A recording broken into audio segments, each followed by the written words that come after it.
morning, beloveds. The temperature dropped overnight like it saw a state trooper. Because we spent Monday and Tuesday in the 80s. Yesterday it was in the mid 70s. This morning it was 45. So, yeah. Welcome to this season. Because the weather and apparently by the time we get to Christmas, it's going to be back in the 70s.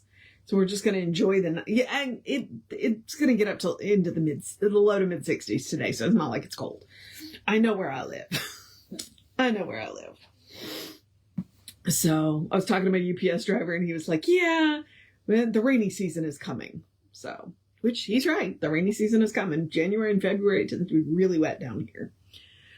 All right. So Science Mind Text. That's what we are doing. Because we are in part 6, we are doing the meditations. I like to do what I call the housekeeping before. Sorry about the yawn. I'm not sleepy, but I am tired. So I'm about to enjoy the Christmas break because I'm getting one. Because Christmas is on a Wednesday. They have opted to go ahead and close Monday and Tuesday and Wednesday. It's like, why be open on Monday, closed Christmas Eve and Christmas, and then so they're just like, we're just going to give you, yeah.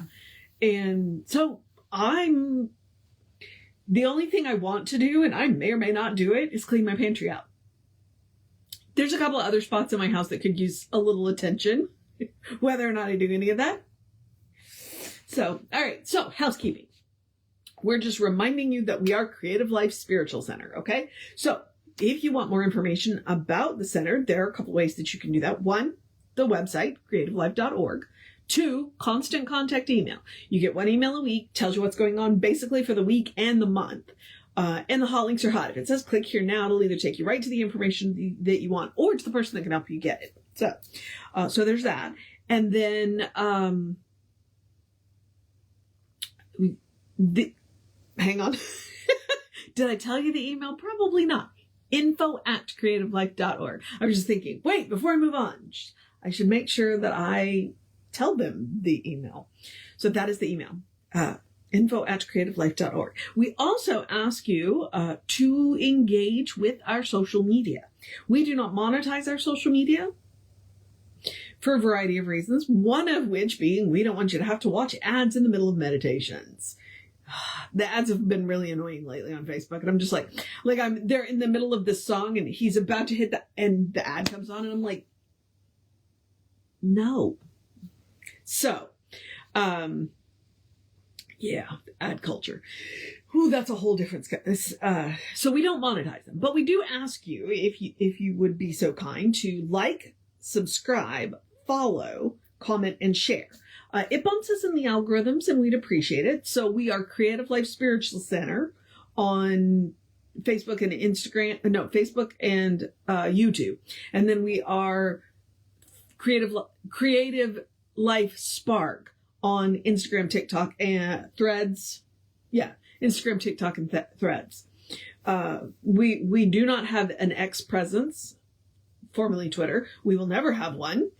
By the time we were discussing it, it was already a toxic mess, and I was like, we'll discuss blue sky. I don't know.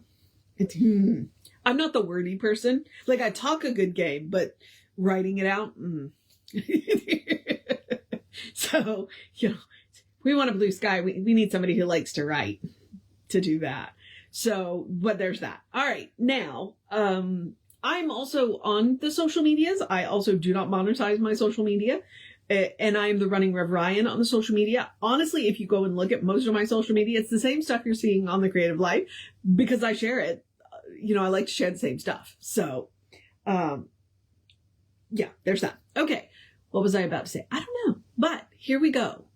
I did see somebody, and I'm not sure who's doing it, sharing the 12 days of Christmas on the Facebook page, so I need to go and snag those and put them on Instagram because they're really cool. All right. I think they came from somewhere else in the Science of Mind organization. All right. So that's good. Yes. All right. I'm sorry, my vocal fry's a little bit today. I keep saying all right and it is what it is. I'm just really aware of it today. So let's discuss the meditations. So there's another vocal fry. So we are doing part 6, the meditations. Now these meditations are very short. Mostly 5 to 7 lines. Occasionally he'll get a little longer. I've seen some that have been 10 and 12. They are very short. They are written in first person, and he says that he does that. He did that on purpose, mostly in first person. Because the idea is that you repeat the meditation as many times as you need to get into the feeling. That is what Science of Mind is about. Thought wrapped in feeling. That's what Science of Mind says. If you want to know why your world looks the way it does, look at the thoughts that you have and the feelings that you're wrapping them in. Okay? If you have negative thoughts and you're wrapping them in anger, that would be why your world looks the way it does. So what can you do about it? Well, the good news is we've got some ideas. That's why we're here. So that is what the meditations are. And today's, sometimes they're real specific and sometimes they're kind of, metaphysical, and you could kind of aim in any direction you want. Well, today, this one's pretty specific. Despair gives way to joy. You cannot get any more specific than that. Like, that's what this is about. And I think it's especially important because we are right here in the midst of the holidays. Like, we are 6 days from Christmas. Yeah, because it's the 19th. We are 6 days from Christmas, despair. And, the holidays are messy. They're messy for a lot of people for a lot of different reasons. So there is that. I was about to, no, now. Okay, so what we are going to do is we are going to take 2 deep breaths, in through the nose, out through the mouth, because science says that is the most calming for the brain and nervous system. And you can watch it happen in real time because I talk a lot slower after I take those 2 deep breaths. So we're going to do the 2 deep breaths, read the meditation, do 2 more deep breaths, read the meditation again, 2 more deep breaths. So all in all, I'm going to ask you to take 6 deep breaths. And I hope that they are not the only deep breaths you take all day. Those deep breaths are very important. The other thing I want to remind you is that this book was published in 1927. The language has shifted a little bit. So if he uses a word that doesn't give you the feeling that you want, change it. Feel free to rewrite the meditations. I honestly think there was one a few meditations ago that he wrote with the purpose of you rewriting it. That was the intention was to rewrite the meditation. Now,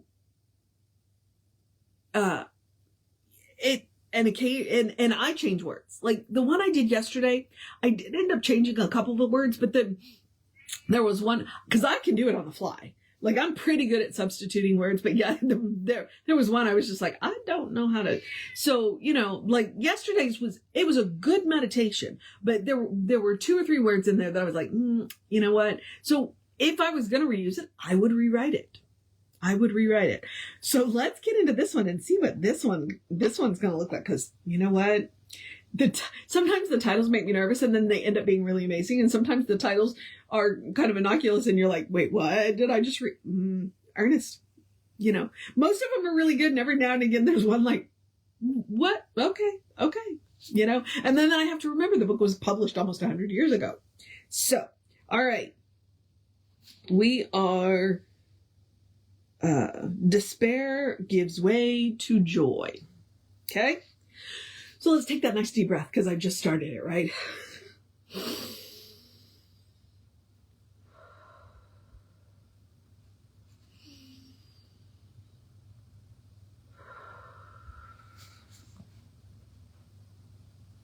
Despair gives way to joy at the thought of thee, indwelling good. I cannot be sad when I think of thee. My sorrow is turned to gladness and my shame to rejoicing.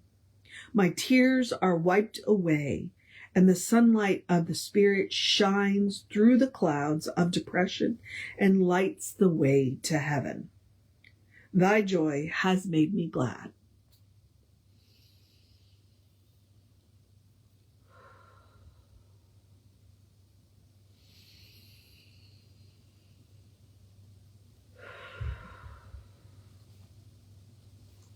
Despair gives way to joy at the thought of thee, indwelling good. I cannot be sad when I think of thee. My sorrow is turned to gladness, and my shame to rejoicing. My tears are wiped away, and the sunlight of the Spirit shines through the clouds of depression and lights the way to heaven. Thy joy has made me glad.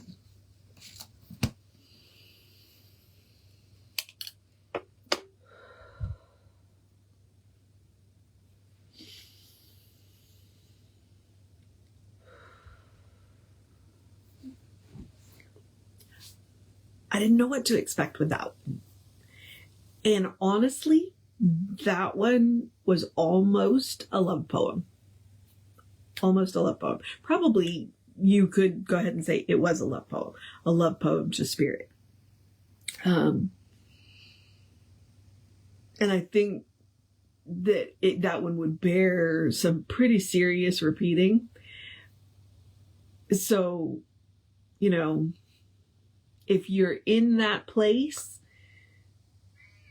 this is just one tool. Okay, just one tool. Reach out to a practitioner, reach out to a therapist, reach out to, you know, people that support you. Because I understand for a lot of people, family isn't it. You know, reach out to the what I like to call them family of choice. Like we have the family that we are related to genetically, and then we have the family of choice, that spiritual family that really comes together to support you and connect with you. So, you know, if you are in the place where you need this meditation, don't let it be the only thing you use, especially during the holidays. You know, reach out to those people. And here's the thing. If you are not one of those people, if you are having a great time during the season, reach out to the people that you don't hear from. Because it's all well and good for people who are healthy to say, hey, if you need anything, you know, call me. But people who are in the midst of that may be more, it may take more effort to call you than they've got. So you can reach out to them and say, hey, let's have lunch, or want to meet for coffee, or can I bring you coffee? You know, don't ask, can I bring you anything? You know, give them an option of something that they can say yes or no to, or, you know, choose a couple of different things and then let them choose. You know, can I bring you anything? Trust me, in situations like that, people going through stuff, their mind goes blank. So don't say, can I bring you anything? Say, can I bring you coffee? Can I bring you tea? Can I bring you, you know, offer them something that they can either say yes or no, or options where they can pick one. Reach out to those people that you haven't heard from. Sometimes the effort, it takes more than they've got. All right. Just a reminder. I've been on both sides of the fence. All right, beloveds. That is my despair gives way to joy today. So let me encourage you to have a great day, a fantastic day, a magical day, an enchanted day, a wonderful day, an awesome day, an amazing day, a take care of business day, a it's almost here day, a wrap up those tasks day, a wrap up those gifts day, a you got this day, a whatever kind of day you need to have, a good day. And if that is too much pressure, simply have a day. Simply have a day. You are enough, just as you are. You are a beloved expression of the divine. You are a masterpiece and a work in progress at your own pace. You are a brilliant light, a divine spark, spirit in motion, God in action, or as Reverend Jesse likes to remind us, you are a godling. All right? Explore the truth of your being. Get to know who the divine knows you to be. When you get to know who the divine knows you to be, then literally despair can give way to joy, because spirit knows you to be good. And from there, anything is possible. All right, beloveds. I'm going to remind you, Reverend David should be on around 5 p.m. with you. I will be back with you around 9:15. Take care of yourself. Know that you are loved. And I will see you next time.